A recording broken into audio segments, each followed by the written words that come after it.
The stem of the wine glass was cool against my fingers, but I didn't lift it. Candlelight pooled on the linen like a small lake, trembling each time the front door opened and a winter draft wandered through the restaurant. Across from me, my daughter, Emily, tilted the bottle just enough to wet the rim of my glass. Her smile held, but her eyes didn't warm. The phone in my jacket pocket buzzed once, a quiet moth against my ribs. I glanced down only because she was looking away, waving to the server. A number I didn't recognize. A message I'll never forget. Don't drink anything. Leave quietly. I set the glass down as if I'd changed my mind. The room kept breathing. Forks, murmur, the soft piano by the bar. Emily's bracelet chimed when she adjusted her napkin. To us, she said, not quite meeting my gaze. I nodded, steadying the lake of candlelight with my breath. I'd waited years to hear the word us again. Tonight, it felt like a test I hadn't studied for. The message rested in my chest like a pebble in a shoe, small, undeniable, promising a blister if I pretended it wasn't there. Give me a second, I said, almost a whisper, as if I'd remembered to call the valet. I stood, careful with the chair legs, careful with my hands, careful with the part of me that wanted to ask 100 questions out loud. That was the moment I learned silence can move faster than panic, and sometimes it's the only thing that keeps your dignity upright. Before I tell you what happened next, please help me reach 1,000 subscribers by hitting that subscribe button. It really keeps me motivated to share more stories about family, betrayal, justice, and forgiveness. Thank you, truly, for your support. Outside the restaurant, the winter air felt sharper than it should. I pretended to scroll through my phone as I stepped toward the corner where a small fountain whispered under a layer of frost. The text glared back at me, black letters on white light. Whoever had sent it had known exactly where I was, what I was drinking, maybe even what I was about to say. I typed a single question, "Who is this?" and hesitated. Then I deleted it. Some warnings lose their power when you start arguing with them. Through the glass window, I could still see Emily. She was stirring her wine, checking her reflection in the dark surface. To anyone else, she looked like a proud daughter treating her old father to dinner. I wanted to believe that was all it was. A waiter passed by and asked if everything was all right. I smiled, told him I needed a moment to make a call. My breath hung in the cold, twisting upward like a prayer that had lost its words. That's when the scent of the restaurant, rosemary, baked bread, the faint bitterness of red wine, pulled me backward in time. 17 years earlier, the same smell had filled our kitchen. Emily was 8, sitting cross-legged on a stool, her elbows lost inside one of my shirts. She had arrived that afternoon with a social worker and a paper bag that held all she owned. When the woman left, the house felt enormous, echoing with her small silence. She clutched a letter written in slanted cursive, her birth mother's last attempt at comfort. Be good, Em. Find someone who won't give up on you. I'd never forgotten that line. It had felt like a challenge. For years, we built a rhythm. School projects, piano lessons, birthdays that were simple but honest. She was bright, quick to laugh, and quicker to run from pain. I had thought my patience was enough to steady her. I thought love, even borrowed, could rewrite blood. But something shifted after college. The phone calls grew shorter. She began to talk about success like it was a race she had to win before time ran out. She dated men who spoke in percentages. And when her first business collapsed, she disappeared for a year.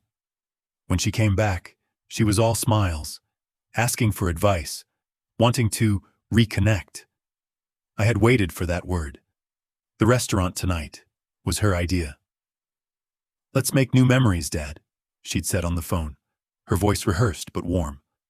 I dressed carefully, even polished my shoes. It's strange, the small vanities a parent holds onto, like being worthy of their child's attention.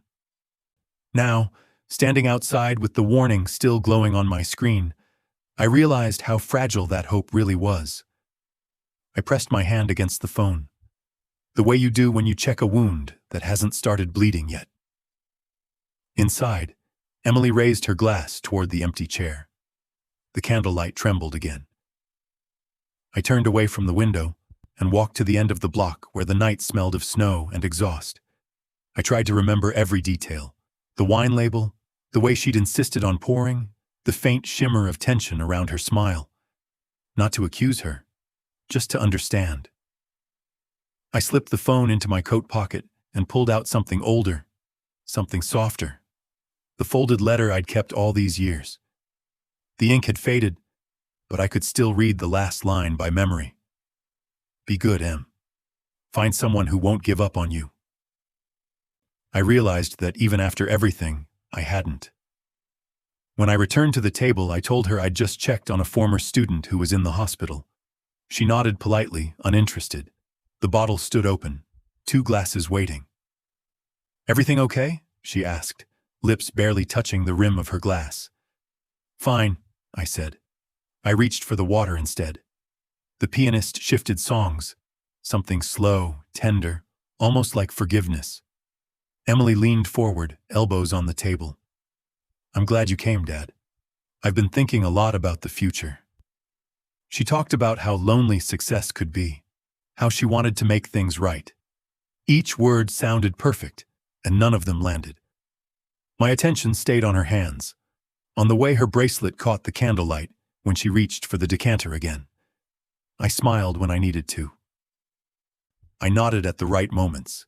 Inside, I was listing every detail, the way a teacher takes notes during an exam, not to punish, but to see where the truth starts to crack. When dessert arrived, I excused myself again, saying I had to wash my hands. In the restroom, I stared at my reflection, at the small tremor in my jaw. This was not fear. It was the realization that something precious had started to fracture long before tonight. I splashed cold water on my face, steadied my breathing, and looked down at my phone once more. The unknown number had not sent another message. Silence, it seemed, had become our language. I walked back to the table and, for the rest of the evening, I kept my voice calm and my questions few. Sometimes wisdom doesn't sound like advice. It sounds like restraint. That night, I didn't cry. I simply wrote down every detail in my notebook when I got home, not to get even, but to understand. The morning after that dinner, the city felt quieter than usual. Snow pressed against the windows like a second curtain, muting every sound. I sat at the kitchen table, a mug of coffee cooling beside my notebook. The same notebook where I'd written a single line before sleeping. Don't drink anything. Leave quietly. No sender, no signature.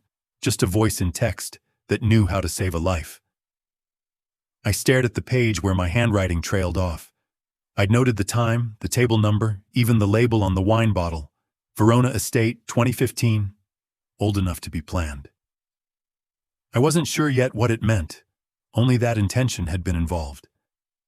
When I flipped the page, the letter from years ago slipped out, the one Emily's mother had written. I'd kept it between the pages as a reminder of why I said yes to adopting her. I ran my thumb over the crease. The paper had become thin from years of folding. Love had its own erosion. That afternoon, Emily called.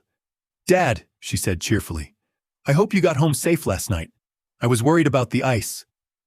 Her tone was light, but there was something new in it, like a singer holding a note too long. "I did," I said. "Thank you." She hesitated. "We didn't even open the second bottle. I'll save it for next time." Next time.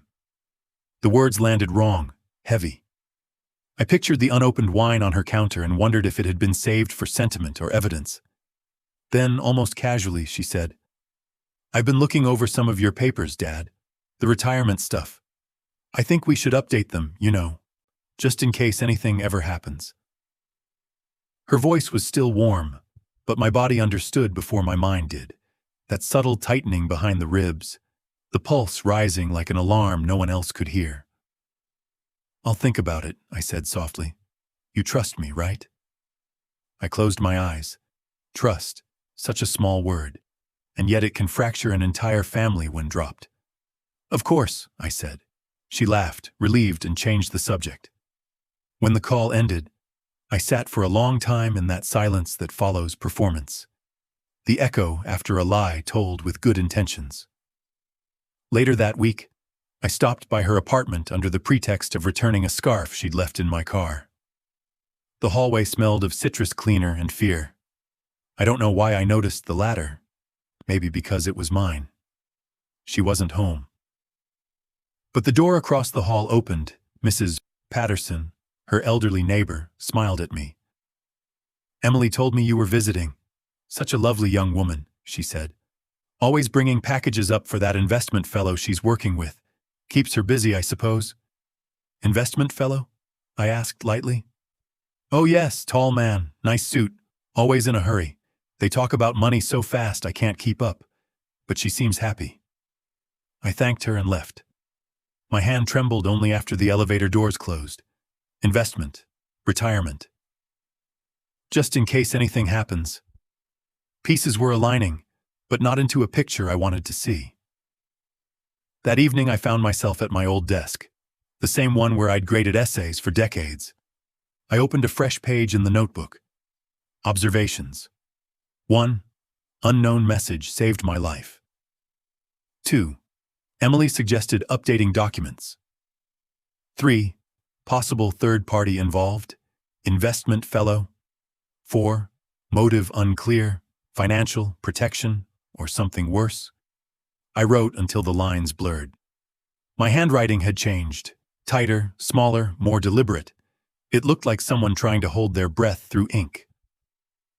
I poured myself a glass of water, caught my reflection in it, tired eyes, the weight of disbelief settling like dust. 2 days later, she visited. "Dad, I brought dinner," she said, holding a container of lasagna and smiling too brightly. I let her in. She moved through the house as if reclaiming old territory, complimenting the new curtains, the clean kitchen. "Do you still keep that old notebook?" she asked suddenly. "I do." She laughed. "Still the professor." We ate quietly. She told stories about her job, about how complicated finance had become.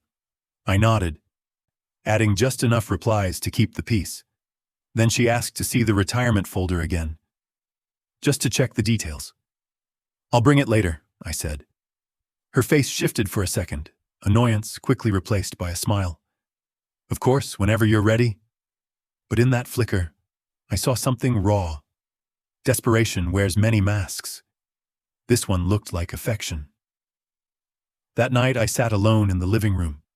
The lights were off except for the lamp beside Margaret's photograph. My late wife's smile was still patient, still believing that love can heal anything. "Margaret," I whispered, "what if love becomes the weapon?" The clock answered with its steady tick. I thought about calling the police, but what would I say? That my daughter might be trying to hurt me based on a text from a ghost? No. I needed truth, not panic. The next morning, I received another call, not from Emily, but from a former colleague, Carl, who had handled estate planning after Margaret passed. "Robert," he said, "your daughter dropped by last week. She asked about power of attorney forms. Said you were too busy to come yourself." I closed my eyes. "Did she sign anything?" "No, I told her those require you, but she seemed determined." I thanked him, hung up, and pressed my palms together until they stopped shaking. Now I could see it. The crack in our moral foundation widening. I opened my notebook and added a new line under the list. 5. Trust has become currency. She's spending mine. That night, I didn't call her. I didn't confront her. I simply cleaned my study, placed Margaret's photo beside the notebook, and thought about the difference between silence and surrender. One is weakness, the other is strategy. And somewhere deep inside, I felt a strange calm begin to settle. The calm of someone who realizes the battle will not be loud, but it will be won in daylight. The next morning, I woke before the light did. The house had that pre-dawn stillness I used to love on exam days, a quiet that asks you to be precise. I made coffee I barely tasted and opened my notebook to a clean page. Across the top, I wrote one sentence. Not a prayer, not a threat, just a promise to myself. I will bring truth into a room where it can't be argued with. I started with the simple things. Simple things rarely lie. First, I called Carl. He answered on the second ring, voice still gravelly with sleep. "Robert?" "Forgive the hour," I said. "I need your eyes and I need your honesty." "You always get both," he said, more awake now. "What's wrong?" "Let's say I'm standing near a cliff," I replied. "I'd like to know where the guardrail should go." He didn't laugh. "Come by at 9. I hung up and felt the thin relief that comes when a plan installs its first hinge. While I waited, I did the unremarkable. I set a glass of water on the table and watched the light climb the wall behind it. I checked the locks, not because I was afraid, but because ritual steadies the hands. I tucked the old letter, "Be good, M. Find someone who won't give up on you," into the back pocket of my notebook. Memory was my first token. It wouldn't be my last. At 8:15, I dressed with the deliberateness of a man late to nothing. Scarf, gloves, the coat Margaret had insisted I keep even when I tried to give it away. "Warmth is not vanity," she'd said. Outside, the wind had teeth. It bit and then apologized with sun. Carl's office sat above a bakery that still believed in butter. The stairwell smelled like childhood. He let me in with a look that scanned for bruises and found none. "You look steady," he said. "Good sign." "Steady is cheaper than brave," I said. "I can afford it." We sat across from each other with a yellow pad between us, the way we had after Margaret died. He listened as I told him about the dinner, the text, the way Emily's questions had begun to orbit my accounts. I didn't accuse her. I described gravity. When I finished, he tapped the pencil against the pad. "2 paths," he said. 1. We fortify. You lock down everything you can and limit contact. 2. We illuminate. You let the truth speak for itself in a place that matters. What would fortify look like? "Revoking any old powers you may have given," he said. "Trust revisions, passwords, notifications on accounts. You sign where it protects you, and we alert any institutions that a third party might attempt to act in your name." And illuminate? You gather evidence. You choose the room.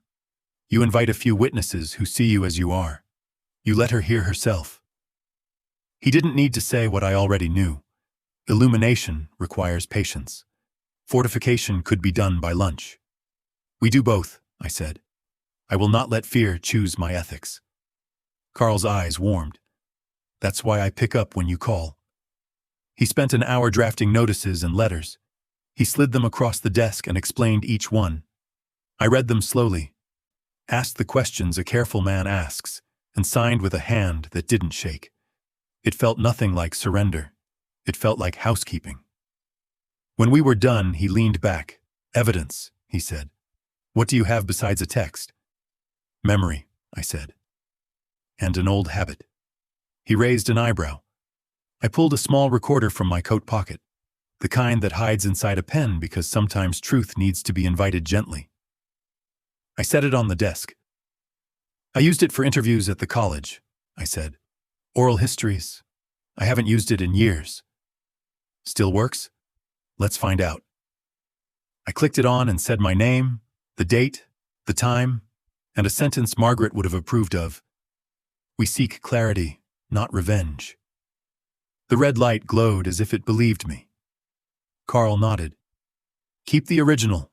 Backup copies. Chain of custody matters even if we never set foot in a courtroom." "Who should hear it?" "The right people," he said. "Not a crowd. A room that respects what you respect." "School," I said. The word surprised me in its certainty.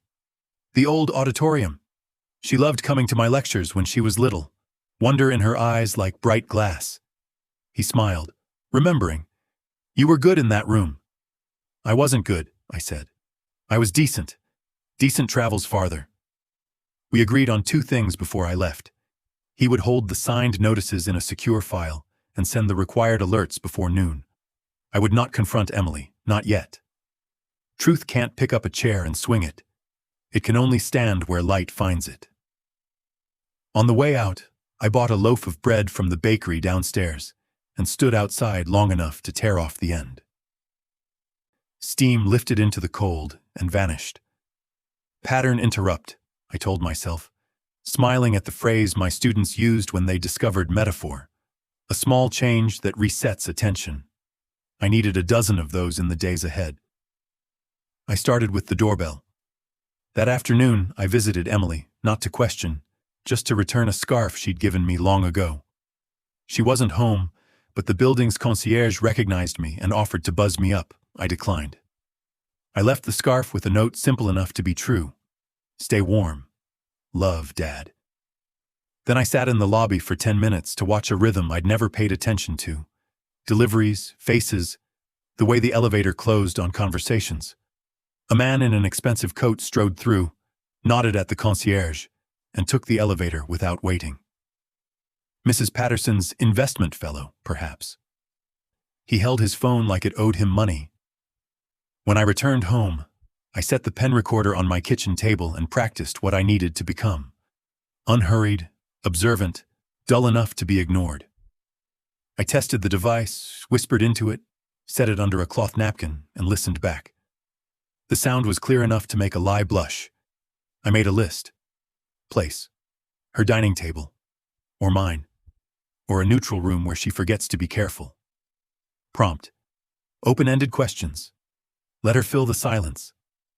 Exit. An excuse that respects dignity. Always leave room for a better day. At dusk, Emily called. Dad, are you free Friday? I thought we could try that new place near the river. They do a tasting menu. Her voice had the gloss of someone selling an idea to herself. Friday's good, I said. But why don't we make it simpler? My place. I'll cook. It'll be quieter. A beat. Your place? You always liked my soup, I said, and I have a new kettle that's determined to be useful. She laughed. Okay, I'll bring a bottle. Bring yourself, I said gently. We don't need a bottle to remember who we are. I ended the call and let the quiet settle. The plan wasn't complicated. Complexity is where panic hides. I would not meet panic on its terms. I cleaned the house the way you clean a memory. Slowly, kindly, touching each item as if it had a story to tell. I set the table for two with plates that had survived 30 Christmases and as many ordinary Thursdays. I placed the old letter in the desk drawer, within reach but out of sight. I slid the pen recorder into a ceramic cup on the sideboard, where it could hear without being seen. I checked the battery twice and then once more, because caution is cheaper than regret. A storm rolled in after midnight. Sleet tapped the windows like someone too polite to knock. I lay in bed and watched the room light up with passing headlights. I wasn't afraid, not of Emily, not even of what she might attempt. Fear is a terrible architect. It builds houses you can't live in. In the morning, I called the school secretary, Gloria, who had introduced herself as the keystone in your arch on my first day, and then spent 20 years proving it. I told her I was thinking of stopping by Monday to speak to the mentorship club about integrity, the long game, if a slot opened up. She said it could open for me anytime I liked. And Gloria, I added, if I bring a guest who used to sit in the back row and draw hearts on the program, will you pretend to be surprised? I don't pretend with you, Robert, she said. I rejoice. After we hung up, I walked to the window and lifted the blind an inch. The street shone with last night's ice. A man slipped, caught himself, and laughed alone. I envied him for that honest little victory. The kettle clicked off. I poured water over tea leaves and listened to the quiet fizz of steam. Another small pattern interrupt. Another gentle reset. By afternoon, I'd prepared the soup, a braided loaf, and my questions. I didn't write them down. Questions read from a page sound like questions asked from a wound. I wanted mine to sound like an open door. At 5:30, the bell rang. Emily stood there with a paper bag and a smile that looked careful. Smells amazing, she said, stepping inside. You always make it feel like Sunday. It's Thursday, I said, but Sunday is welcome to join us. We ate with the easy manners of people who remember who taught them. She complimented the bread, told me a story about a client who wanted to retire at 40 and then at 39 decided he couldn't stand the quiet. I laughed in the right places. She looked around the room as if measuring it for something new. When the bowls were empty, I cleared the plates and set the kettle to hum again. Steam found the air. I leaned my hip against the counter and said, "You sounded serious on the phone the other day, about the future. What worries you when you're alone?" She blinked, not ready for softness. "Just making sure everything is in order." "For me?" "For both of us," she said quickly. "You know, documents, signatures, just in case." "In case of what?" She didn't answer at first. Her fingers found the bracelet and spun it once, twice. "Life," she said finally. "Life happens." I nodded. "It does." The kettle sighed. I poured. The bracelet chimed. Near the sideboard, a pen listened without judgment. We moved to the couch. She took her phone out, placed it face down, then picked it up again. "Dad," she said, eyes lifting to mine, "would you be open to signing a few updates next week? Power of attorney, a transfer on death for the house. Just standard. It would make me feel better." "Bring what you think is wise," I said. "Let's look together. I want to understand before I decide." She exhaled. Relief. Victory counted too early. "Thank you." I stood and fetched a small tin from the cabinet, the one Margaret had used for tea biscuits. I placed it between us. "Your mother believed warmth and truth belong in the same room," I said. "I try to honor that." She took a biscuit and smiled with her mouth. The smile didn't reach her eyes. When she left an hour later, she hugged me quickly at the door. "Friday was nice," she said. "Let's do Sunday." "Sunday then," I said. I waited until the elevator settled and the hallway went quiet. Then I retrieved the pen, sat at the table and pressed play. The room filled with our evening, porcelain, kettle, bracelets, breath, and then her voice, clean and unmistakable. "Power of attorney. Transfer on death. Make me feel better." Evidence doesn't shout. It repeats. I saved the file, made 2 copies. One on a drive I kept with the letter. One I would leave with Carl in the morning. I labeled them with the calmest word I could think of. Clarity. Outside, the storm returned, gentler now. I turned off the kitchen light and stood in the doorway, listening to the house settle into itself. I wasn't ahead yet, but I could feel the ground tilting. Not toward fear, toward daylight. Sunday came with the brittle calm of early spring.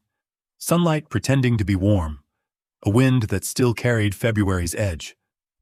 I woke before the church bells and made the house ready. There's a strange comfort in setting a table when you know it might become a stage. 2 bowls, 2 spoons, and the pen recorder tucked again inside the ceramic cup on the sideboard. I told myself this wasn't surveillance. It was remembrance, capturing the way truth sounded before it lost its echo. By noon, I'd set a pot of soup simmering and opened the curtains wide. The house looked honest in daylight. That mattered. When Emily arrived, her perfume reached the door a moment before she did. Sharp, floral, expensive. She kissed my cheek lightly, as if affection were a performance graded on effort, not sincerity. "Smells amazing," she said. "I brought that paperwork I mentioned." She held up a neat folder. I nodded and set it aside. "Soup first. Paperwork tastes better after food." She laughed. Still a teacher. Always. We sat. She complimented the meal, told me about market fluctuations, inflation, optimizing assets. Words that sound like strategy, but often mean fear. I listened, the way one listens to rain on a roof, aware it could leak. When her phone buzzed, she glanced down too fast, thumb trembling before she smiled again. "Work," she said. "They never rest." I offered dessert. She declined, saying she had a quick errand, but would stop by later with fresh papers for me to sign. You'll look them over? Of course. Her eyes softened with something I couldn't read, pity or calculation. You're the only person I trust, she said, gathering her purse. That makes two of us, I replied. She froze a heartbeat, then smiled again. I'll call you tonight. When she left, I exhaled through my hands. The recorder had caught everything, every word, every tremor. But that wasn't the slip. The slip came later. That evening, just as the streetlights flickered on, a text arrived. Unknown number again, same chill precision as before. Check the wine shelf. I stood, heartbeat steady but alert. The only wine in my house was a bottle Emily had brought 2 weeks earlier. It sat untouched beside a photograph of Margaret. I turned the cork slowly, not out of fear, but reverence for the truth about to breathe. Inside the bottle's neck, a faint glimmer caught the light. Something crystalline, irregular. I stopped. Whatever it wasn't sediment. I replaced the cork and set the bottle down as gently as one sets down disbelief. If this was what I thought, then the story had already changed genres, from family to survival. But calling the police would have made the story theirs. I needed it to remain ours, long enough for Emily to face herself. Monday morning, I met Carl at his office. He listened as I described the bottle, the text, the strange thread of coincidence tying them together. He sighed. Robert, we could take this to the authorities now. Attempted harm, at least. Maybe, I said. But she hasn't crossed the line she can't walk back from yet. If we go to them now, it ends in punishment. I want understanding first. He leaned back, eyes narrow. You're still her father. I'm still her teacher, I corrected, and I'm giving her one last lesson. He didn't argue. He knew better. I handed him the drive containing our recorded dinner conversation. If anything happens, this tells enough of the truth. Robert, I smiled faintly. Don't worry. My lectures aren't over yet. That afternoon, Emily called. Dad, can you stop by my house tonight? I want you to sign before tomorrow. My advisor says we can lock in better rates if it's done before Monday. Her voice was sweet with urgency. I'll be there, I said. Do you want me to bring the soup container back? She laughed. Sure. And maybe we can toast to good fortune this time. Maybe, I said. I hung up and packed my briefcase, notebook, scarf, the wine bottle, sealed in a bag, and the recorder now disguised as a fountain pen. Before leaving, I placed Margaret's photograph face down. I didn't want her to watch this lesson unfold. Emily greeted me in a silk blouse the color of wine. Irony or confession, I wasn't sure. The table was set for two. Another bottle waited, uncorked. You really went all out, I said. It's a celebration, new beginnings. I nodded. Whose? She smiled without understanding. Both of ours. She poured, lifted her glass. I lifted mine just enough for the recorder pen to see both faces. To family, she said. To truth, I replied. She drank. I didn't. Her eyes flicked toward my glass. Come on, Dad. You always used to say life's too short for caution. Age rewrites proverbs, I said. Sometimes caution lengthens life. She laughed, but the sound caught in her throat. You're acting strange. Maybe I've learned from the best. Her face hardened. If this is about those documents, I thought we agreed. We agreed I'd raid them, I said softly. And I did. I set the folder she'd left on the table, unopened. But first, I read something else. A message. Her color drained. What message? The one that told me not to drink. Silence dropped like a curtain. She looked down, away, then back at me, calculating escape routes in a room with none. You think I'd ever hurt you? She whispered. I think desperation can sound a lot like love when spoken fast enough, I said. But I also think truth doesn't vanish when you close your eyes. She stood suddenly, chair legs screeching against tile. You have no proof. I reached into my briefcase and pulled out the sealed bag. The bottle clinked softly inside. Then tell me what this is. Her gaze locked on it, and something inside her broke. So quiet I almost missed it. Not guilt. Recognition. She sat down again, shaking her head. It wasn't. Her voice dissolved. Tears came, not loud, just unguarded. I didn't want to hurt you. It was just supposed to make you tired. So you'd sign. He said it was harmless. Who's he? The advisor. He promised everything would be clean, legal, just faster. Faster, I repeated. The word people use when patience feels like failure. She covered her face with her hands. I messed up. Yes, I said gently. But you can still choose how deep the hole gets. I took the recorder pen, pressed it off, and slipped it into my pocket. Tomorrow, I'm speaking at the school. I want you to come. No police, no accusations. Just listen. Then decide what kind of woman you want to be after. She nodded without looking up. I stood, gathered the folder and the bottle. You once asked if I trust you, I said. The answer is complicated. But trust isn't a door you lock. It's one you leave open and hope the right person walks through again. When I reached the door, she said quietly, "Why are you giving me another chance?" I paused. Because someone once gave me one when I didn't deserve it either. Then I left her there, surrounded by two glasses, one empty, one full, both reflecting the same candlelight. That night, back home, I placed the wine bottle beside Margaret's photo and turned the picture face up again. You'd have wanted me to stop her, I said to the quiet. But maybe this way she stops herself. I sat down, opened my notebook, and wrote 3 words under the date. The truth breathes. Outside, the snow began to fall again, soft, forgiving, erasing footprints without asking who left them. Morning sunlight crept across the kitchen floor, thin and gold like forgiveness that hadn't yet decided to stay. I poured a cup of coffee and watched it swirl until the bitterness settled, the way thoughts do when you give them time. The notebook lay open on the table. I had written only 1 sentence before dawn. Today, I let her see herself. No confrontation, no revenge, only reflection.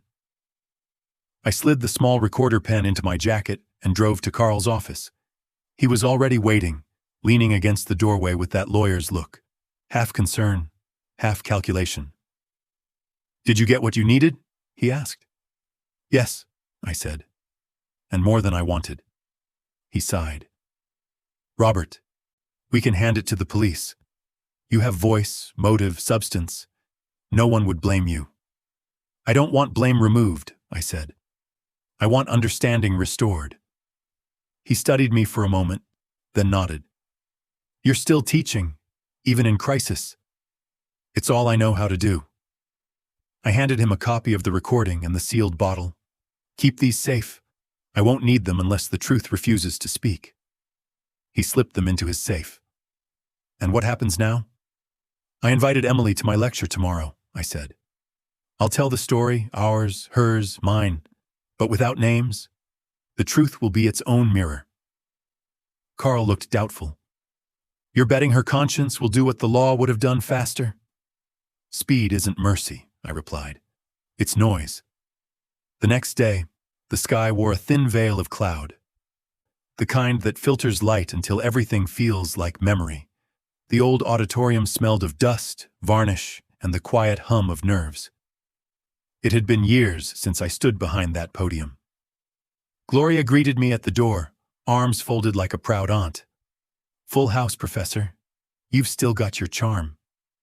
"Charm," I said, "is just truth with good posture." She laughed and pointed to the front row. Emily sat there, hands clasped in her lap, eyes fixed on the stage. She looked smaller than I remembered. Maybe guilt bends posture, too. I nodded to her but said nothing. The lights dimmed. The murmur of students and staff melted into a respectful hush. When I began speaking, I didn't mention family or betrayal. I spoke of trust as an ecosystem. "How we treat it," I said, determines whether we live in sunlight or shadow. Trust doesn't die quickly. It rots slowly, in polite silences. I could feel the room breathing with me. Emily's head tilted slightly, as if listening from a distance she couldn't escape. I told a story, fictional by appearance, about an old man and his adopted daughter, about ambition turned to fear, about how the desire to control can destroy the very love it's meant to protect. The students leaned forward. Emily's hands tightened in her lap.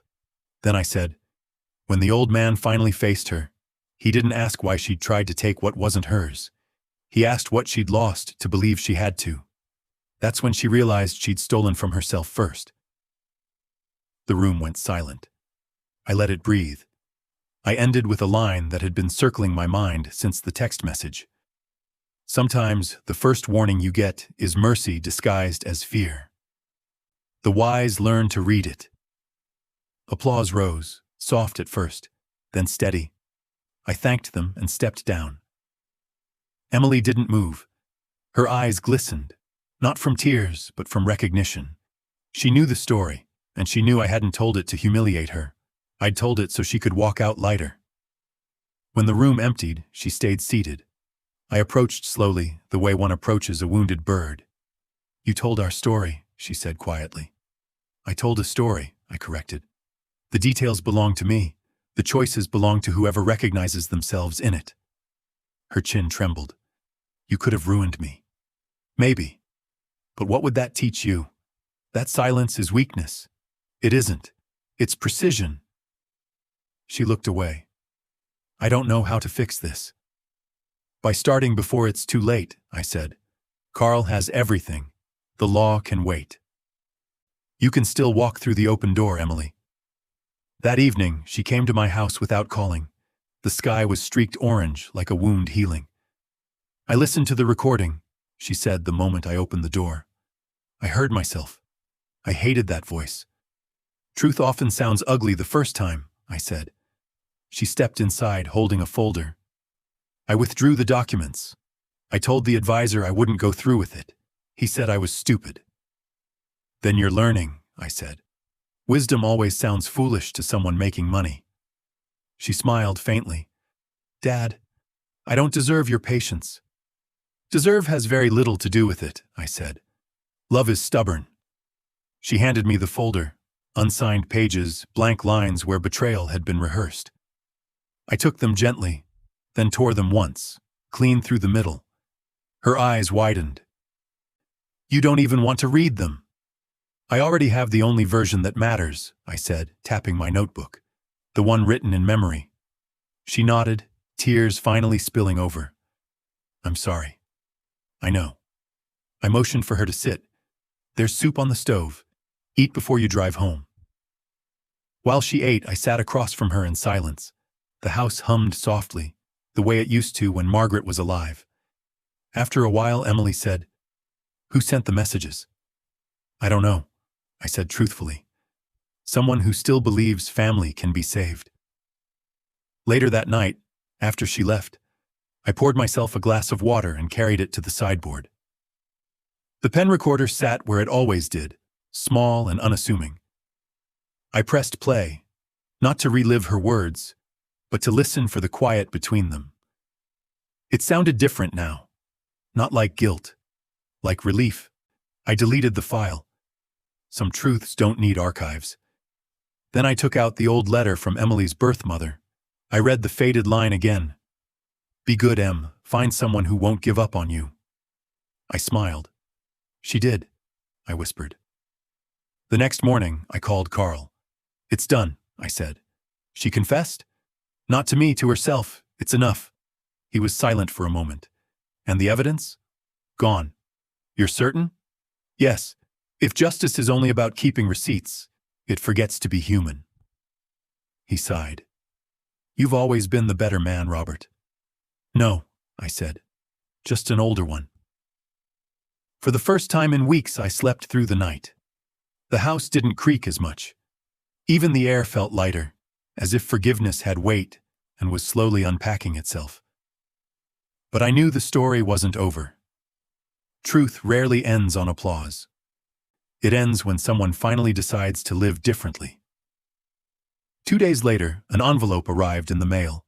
Inside was a single page, a note written in Emily's handwriting. "Dad, thank you for not shouting. I'm starting over. I've joined a financial ethics course and left that firm. I want to learn what trust looks like again." Below her signature was a pressed flower, small, white, familiar, one Margaret used to grow in the backyard. I folded the note, placed it inside my notebook, and closed it gently. The counterstrike was never about winning. It was about removing the need for battle. That night, I walked out onto the porch, the cool air brushing against my skin. The street was quiet, except for the soft sound of wind moving through the trees. I lit the small candle Emily had left behind after dinner, the same scent Margaret loved. The flame wavered, then steadied, bright enough to show me my own reflection in the window. I whispered, "That'll do." And for the first time in years, silence didn't feel like distance. It felt like peace earned by choice. The day of the lecture dawned clear, sunlight spilling over the river like it had somewhere to be. The air smelled of thaw and renewal. I arrived early at the auditorium, carrying only my worn notebook and a small envelope sealed with wax. Inside it lay a single USB drive. Not a weapon, but a mirror. Gloria met me at the door, clipboard in hand. "Full house again," she said. "Word spreading about your talks." "I'm not sure they come for wisdom," I replied. "Maybe they come to see if an old man still believes it." She smiled. "Belief is contagious, Robert. Speak carefully." The room filled quickly. Students, faculty, neighbors, and near the back, trying not to draw attention, Emily. She wore a dark coat, hair pulled back, hands folded too neatly. She didn't know about the drive or what it contained, but she would. I stood at the lectern, adjusted the microphone, and let silence do what it does best: command attention. "Good afternoon," I began. "Today's lecture isn't about ethics in theory. It's about how silence can either protect or poison the truth." A ripple moved through the room, that small anticipatory murmur when people sense confession coming. I told them a story. Not ours, not exactly. I spoke of a father and daughter, an allegory born of my own mistakes and her redemption still in progress. He was a teacher, I said. She, ambitious. They built trust out of borrowed wood, sturdy but flammable. One evening, over dinner, a message arrived. "Don't drink anything." He obeyed. And in that moment, he began to understand how fragile love becomes when it's tested by fear. The room went still. Even the air seemed to listen. I didn't name her. I didn't have to. The truth has its own gravity. It pulls the guilty toward it. He could have chosen anger, I continued. But instead, he chose observation. And what he saw was this. The person who hurt him was drowning in her own deception, not malice. Desperation, not hatred, was the poison. My eyes drifted to Emily. She sat motionless, but her breathing gave her away. Shallow, rhythmic, as if counting penance. Then I opened the envelope, took out the drive, and placed it on the podium. The audience leaned forward. "This drive contains a conversation," I said. "It's not here to shame, only to show. You'll hear no names, no slander, just a daughter talking about fear and a father learning patience." I pressed play. The speakers crackled softly. My own voice came first, steady as a metronome.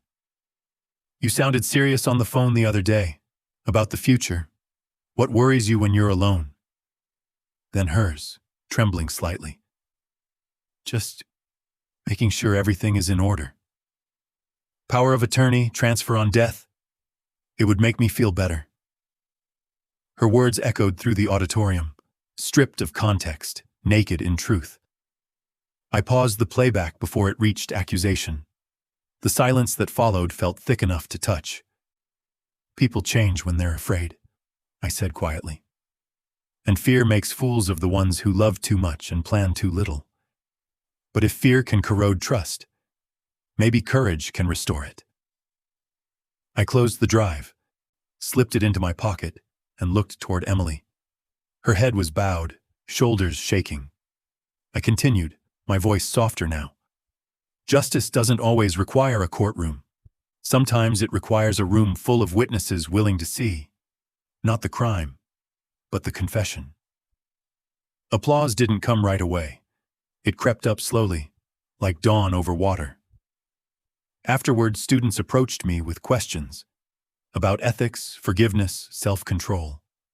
I answered what I could, smiled when words felt insufficient. Emily stayed in her seat long after the others left. When the room finally emptied, she stood, trembling slightly. "You didn't have to do that," she said, voice cracked. "I know," I replied, "but neither did you." Tears welled in her eyes. "Everyone heard."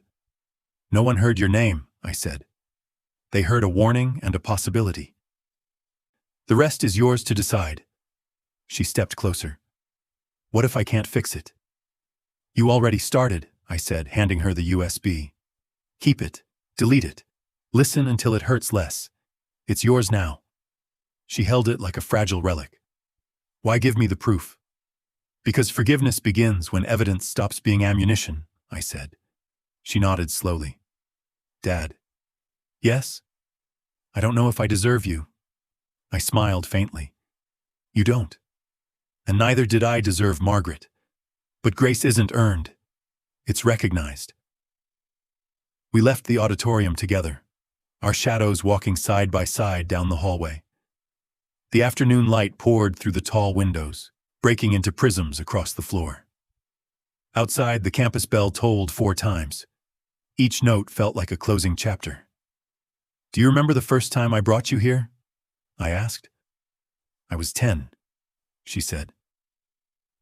"You made me sit in the front row while you talked about courage. And what did you learn?" "That courage was being loud." I chuckled. I was wrong. It's knowing when to be quiet. We stopped by the fountain. The water glittered even in the chill air. I took out my notebook and tore a small page from the back, writing 1 sentence before folding it and handing it to her. She unfolded it, read the words, then looked up at me. "You don't have to be the person who sent the warning to still become the reason it mattered." She covered her mouth, tears spilling freely now.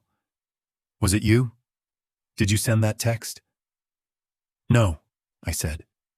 "But I'd like to think whoever did believed in the same thing I do, that mercy sometimes needs an accomplice." That evening, I returned home alone, but lighter. I set Margaret's photo back on the mantel, placed the now empty envelope beside it, and exhaled. The phone buzzed. A message from an unknown number. "She's safe now." I didn't respond. Some angels prefer silence.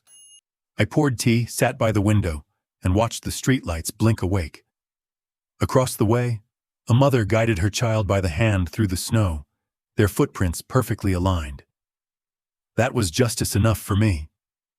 The next week, a letter arrived from the university board. They wanted to publish my lecture as part of an ethics anthology. I declined politely. Some stories should stay oral, alive, flexible, human. Instead, I sent them a shorter piece titled "The Quiet Room," about a father who used silence not to punish, but to restore. Emily visited that weekend. She carried groceries and 2 mugs she'd painted herself. On the side of one, she'd written, "Truth doesn't shout." And on the other, "It listens." We made soup together, the same recipe Margaret loved. She hummed while chopping vegetables, and for a moment, the kitchen sounded like memory returning home. At dinner, she lifted her mug. "To second chances," she said. I raised mine. "To learning before losing." She smiled. This time, it reached her eyes. When she left, she hugged me long enough for her heartbeat to sync with mine. The door closed softly behind her, leaving the scent of rosemary and forgiveness hanging in the air. I looked around the quiet house, at the candle burning low, at the mug she'd left behind. On the rim, a faint smudge of lipstick, proof of presence, not deceit. I smiled and whispered to the empty room. Justice doesn't shout. It teaches. Outside, the night exhaled. The snow began again, thin and tender, rewriting the street in white, erasing what hurt, leaving what mattered. And for the first time in years, the silence around me felt exactly like peace. The following Monday arrived with rain that whispered instead of falling, the kind that didn't soak, but asked for patience. I stood by the window watching drops trace uneven paths down the glass, thinking about how people do the same when trying to find redemption. For the first time in months, I wasn't waiting for a message, a warning, or an explanation, only for stillness to mean safety again. That morning, Emily stopped by unannounced. No folders, no pretense, no perfume strong enough to mask anxiety. Just my daughter, standing on the porch holding a small plant. "Peace, Lily," she said. "Mom loved these." I stepped aside to let her in. "They only grow in shade," I said. "But they bloom best when cared for anyway." She smiled faintly. "That's the idea." We sat in the living room where truth had finally stopped echoing. The silence between us wasn't heavy anymore. It had shape, warmth, the kind that makes you believe a wound can turn into memory if given enough quiet. "I watched your lecture again," she said softly. "The part about fear turning love into control." I nodded. "Hard lesson to teach. Harder to live." She looked at her hands. "I've been working with a counselor, trying to understand why I needed control so badly." A pause. "I thought security meant power, but I think now it's just honesty you can stand to live with." "That's a good start," I said. She took a deep breath. "Dad, I want to repay what I almost cost you. Financially, I mean. The account, the legal work." I shook my head. "No. That would turn forgiveness into a transaction. I already got paid, in relief." Her eyes welled up. "Then what do I owe you?" "Boundaries," I said gently. "Clear ones. Between who you were and who you want to be." She leaned back, processing. "You mean distance?" "Not distance. Definition." I folded my hands, feeling the old rhythm of teaching return. "Boundaries aren't walls. They're lines drawn in peace to prevent another war." She smiled sadly. "You still sound like a professor." "I still am one, just teaching quieter lessons now." We talked for an hour. About her new job. Smaller firm, ethics-focused. About her counselor. About the way guilt can become purpose if handled with care. She listened more than she spoke, and that was new. Progress always sounds like silence learning to listen. At some point she asked, "Do you think Mom would forgive me?" I turned toward Margaret's photo on the mantel. She already did, the moment she taught me to. The room went still again. I could almost feel the air change temperature, not cold, just aware. I stood and walked to the desk, opened the drawer, and pulled out the notebook. It was nearly full now, pages rippling from ink and time. I tore out a single sheet, the first one I'd written after the dinner, where I had listed every detail like a detective chasing sanity. I handed it to her. "That's where I started losing faith.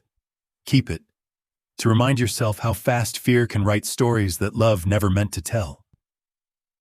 She looked at the page, the handwriting uneven with anger I'd never voiced. "You don't need to give this up." "I do," I said.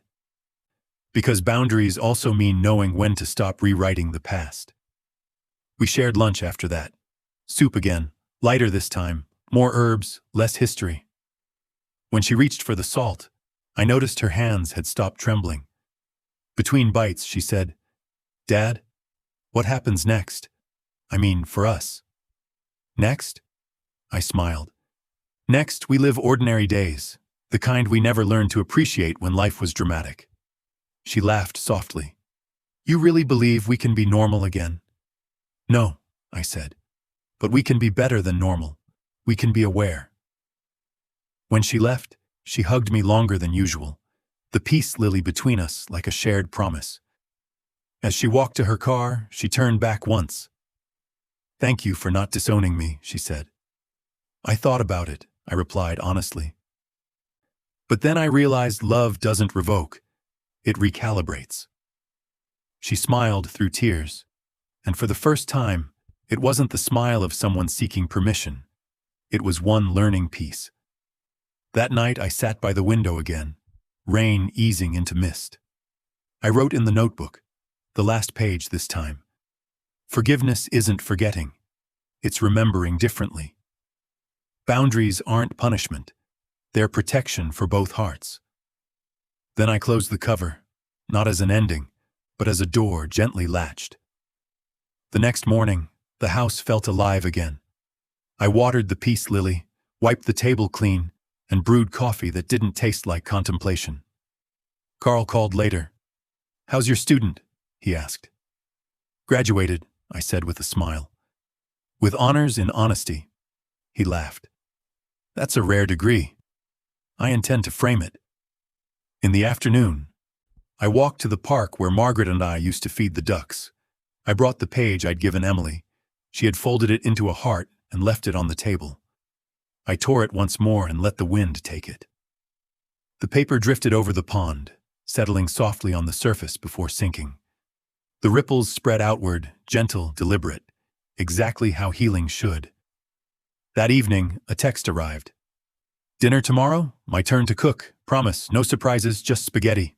I smiled, typed back, "As long as the wine stays unopened." Her reply came instantly. "Deal!" I laughed aloud for the first time in weeks. The house echoed it back, not mockingly, but gratefully, as if even the walls were tired of holding their breath. I sat down at the table, notebook beside me, candle flickering low. For the first time, I didn't feel like the narrator of a tragedy. I felt like the witness of a slow, honest repair. And when the rain finally stopped outside, the silence that followed wasn't hollow anymore. It was alive. It sounded like boundaries settling into place, not between us, but around the hurt that had finally learned to stay still. The next evening, Emily arrived early. No folders, no briefcases, just a pot of spaghetti and 2 plates she'd brought from her own kitchen. "I thought it'd be nice if we ate from the same dishes," she said, a shy laugh softening her tone.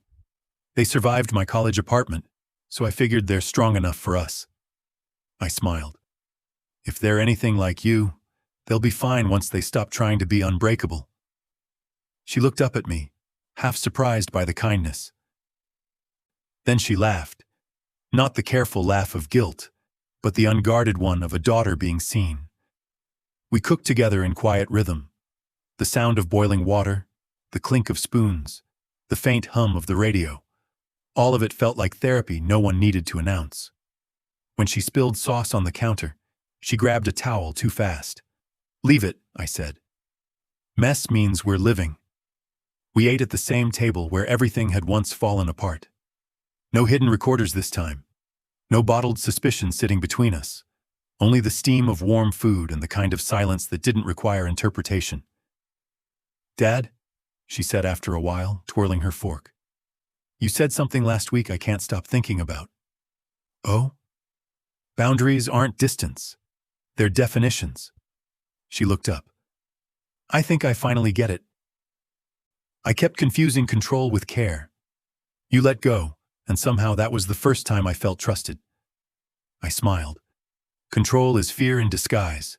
Trust is love without armor." She nodded, eyes glistening. "I've been writing too, journaling. My counselor said I should write letters I'll never send." "Does it help?" "Yes, but I want to send this one." She reached into her bag and handed me a folded note. My name written in her handwriting. Shaky, human, real. I hesitated. "You sure?" "Please." I opened it. The letter wasn't long. It read, "Dad, the night you chose silence instead of shouting, something inside me broke. The part that thought love could survive dishonesty. You could have made me small. Instead, you made me accountable. I don't know how to repay that except by becoming someone you can finally rest around. Emily." The ink had smudged where a tear must have landed. I looked at her. You already have. She exhaled like someone releasing years of tension in a single breath. After dinner, we washed the dishes together. A quiet ceremony neither of us named. When the last plate was dry, she said, "Can I show you something?" She took out her phone and opened a photo. It was of her new office, a small room with an old desk and a whiteboard covered in sticky notes. "I started something," she said, shyly proud. "A nonprofit.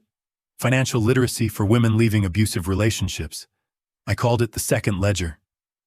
"That's beautiful," I said, genuinely moved. "Teaching others how to start over?" She smiled. "I guess I learned from the best." I wanted to make a joke, but the words caught in my throat. Instead, I reached across the table and covered her hand with mine. "This," I said softly, "is how forgiveness looks. Not in words, but in work." Later, as she packed up to leave, she paused by the mantel. Margaret's photo smiled back from its frame, the peace lily blooming beside it.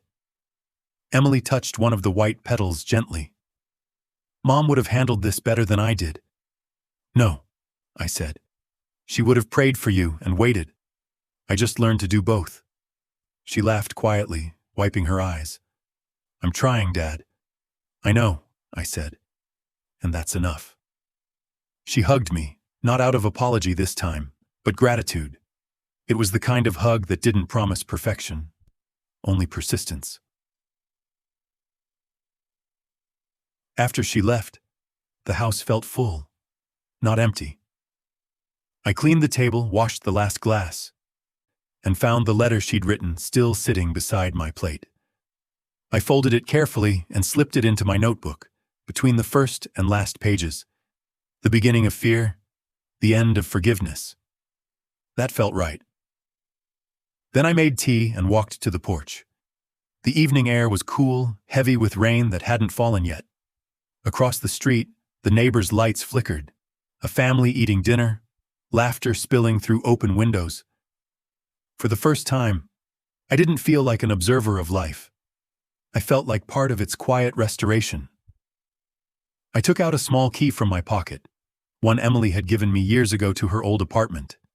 The metal was worn, edges dulled. It had been my evidence token once, proof of trust misplaced. Now, under the soft light of the porch lamp, I turned it over and smiled. This was no longer evidence. It was a forgiveness token. I walked to the mailbox, opened the small drawer where Margaret used to keep her spare garden keys, and placed Emily's key inside. Then I closed it, not as an act of closure, but as an invitation. When she was ready, she could take it back. As I turned to go inside, I whispered, "Forgiveness isn't forgetting the lock. It's keeping the door ready when they find their way home." Inside, the kettle clicked off. The house exhaled, not with loneliness, but with peace earned honestly. And for the first time since that dinner, the silence didn't need to be filled. It had become music of its own, the sound of healing doing its quiet work. The next morning, sunlight filled the kitchen before I did. The peace lily by the window had bloomed, quietly, stubbornly. It didn't ask for applause. It just stood there, alive. A message came from Emily. "I'm outside. Don't come to the door yet." A few seconds later, I heard the click of metal. When I opened the door, she was already walking away. The spare key glimmered in the mailbox, now with a new tag, "For when you visit me next time." That was her way of saying I'm ready, and mine to say, "So am I." That evening, I sat by the window, notebook open to its last page. I wrote, "Justice restored dignity, forgiveness restored family, and silence taught me peace." Then I closed it gently, leaving it beside the lily. Outside, the street was still. No more warnings, no more questions, only a house that had learned how to breathe again. I turned off every light but one, the porch lamp. It glowed soft and steady, like a promise waiting to be kept. Would you have done the same? That's the question I leave with you. Because forgiveness isn't weakness. It's courage without noise. And when peace finally comes, you don't announce it. You just leave the light on.